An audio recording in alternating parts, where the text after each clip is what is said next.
warahmatullahi wabarakatuh. Saya Malika dari kelas 11. Pada siaran kali ini, saya akan podcast membahas tentang ilmu biologi bersama orang tua saya, Mama Vina. Kamu tahu nggak sih kalau biologi itu berasal dari dua kata Yunani, yaitu bios yang artinya hidup dan logos yang artinya ilmu. Ya, Mama itu pernah baca ya. Memang betul sekali menurut istilah Yunani, dan ada lagi menurut istilah umum ini Kak ya. Iya. Menurut Malika, menurut istilah secara umum itu bisa diartikan biologi itu apa? Kalau dari umumnya itu, biologi itu berarti adalah ilmu pengetahuan alam yang pelajari tentang makhluk hidup dengan interaksinya terhadap lingkungan sekitar serta proses kehidupan yang ada di dalamnya. Iya betul. Terus dalam kehidupan kita ini, biologi itu bisa dimanfaatkan untuk apa aja ya? Jadi manfaat-manfaat biologi itu ada banyak banget. Contohnya kayak dapat menciptakan obat penawar suatu penyakit yang didapat dari suatu organisme, dapat memberikan pemahaman terkait struktur tubuh manusia, yang dapat membantu pengobatan dan pembedahan, dapat menciptakan makanan atau minuman dengan bantuan mikroorganisme, dapat memberikan pemahaman terkait teknik mengembangbiakan tumbuhan agar tumbuh lebih cepat dan subur, dapat mengetahui penurunan sifat atau gen makhluk hidup, yang dapat membantu peternakan dan pertanian, terus dapat memperoleh manfaat kayak makanan, kulit, dan lain-lain yang dihasilkan dari tumbuhan atau hewan. Lalu cabang-cabang biologi itu diantaranya apa saja Malika? Boleh dijelaskan? Cabang biologi itu ada banyak banget dan variasinya itu ada berbagai macam jenis.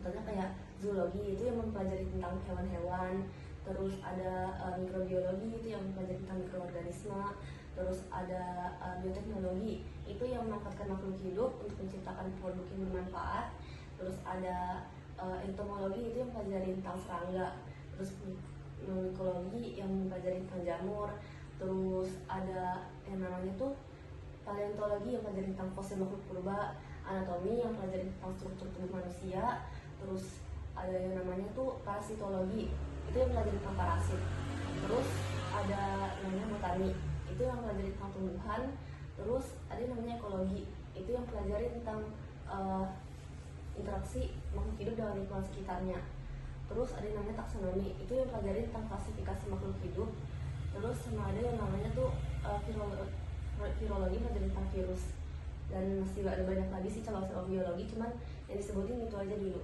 Oh, itu sangat banyak ya berarti ya, selain dari yang sudah sebutkan tadi. Lalu biasanya kan Ika di sekolah itu ada lab ya, ada lab untuk praktek biologi. Iya. Nah, biasanya alat dan bahan yang digunakan untuk praktek biologi itu apa saja?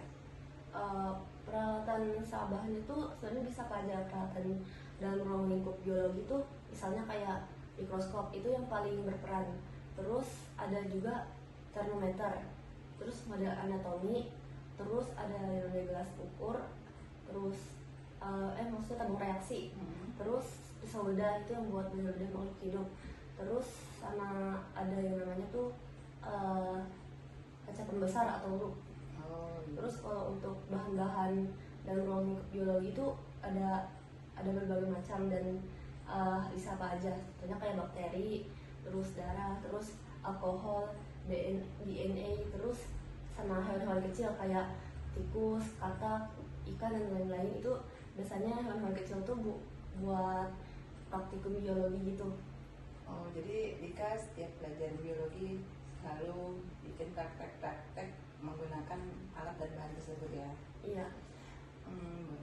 Lalu tadi menyebutkan salah satunya diantaranya mikroskop ya. Jadi untuk mikroskop sendiri, Dika tahu bagian-bagiannya, mungkin bisa dijelaskan? Bagian-bagian mikroskop itu ada banyak, terus setiap bagian-bagiannya itu punya fungsinya masing-masing. Jadi yang bagian paling atas mikroskop itu namanya lensa okuler. Itu tempat mata kita buat melihat objek yang diteliti.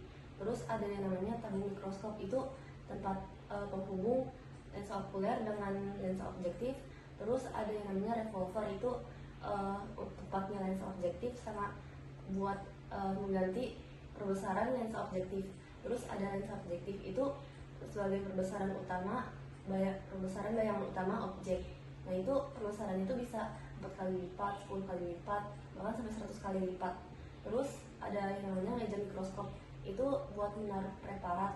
Terus di meja mikroskop itu ada yang namanya penjepit preparat. Nah itu buat menjepit kaca objek biar gak kemana-mana.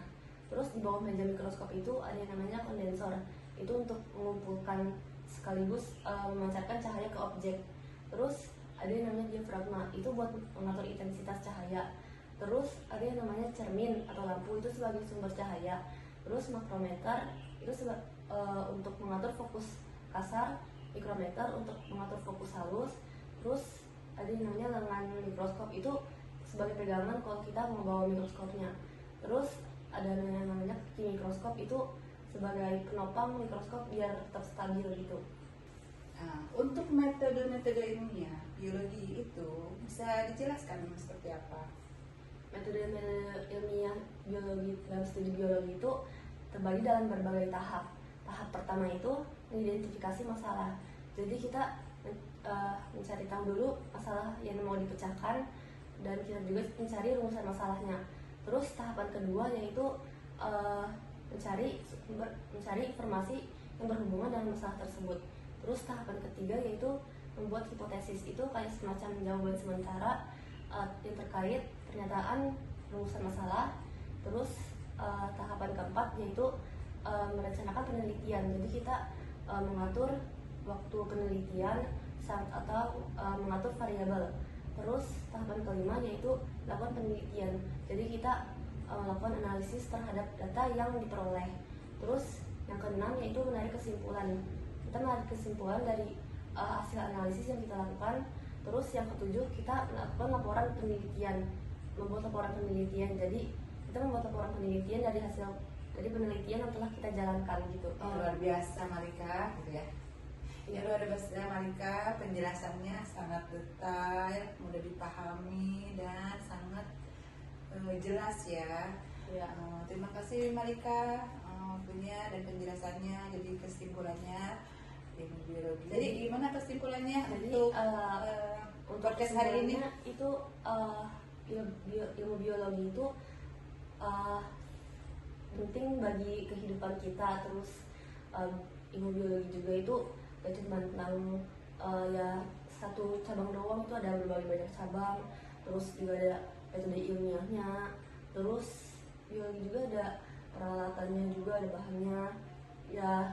Jadi biologi itu juga bermanfaat bagi kehidupan gitu, bagi kehidupan sehari-hari, kelangsungan hidup manusia ya di muka bumi ya. Jadi semuanya berkesinambungan dengan ilmu biologi ya. Iya, jadi biologi itu penting bagi kehidupan dan emang ilmunya tuh banyak banget. Oke deh kalau begitu. Sekian dari saya. Terima kasih, podcastnya berakhir sekarang. Terima kasih karena sudah memperhatikan podcastnya.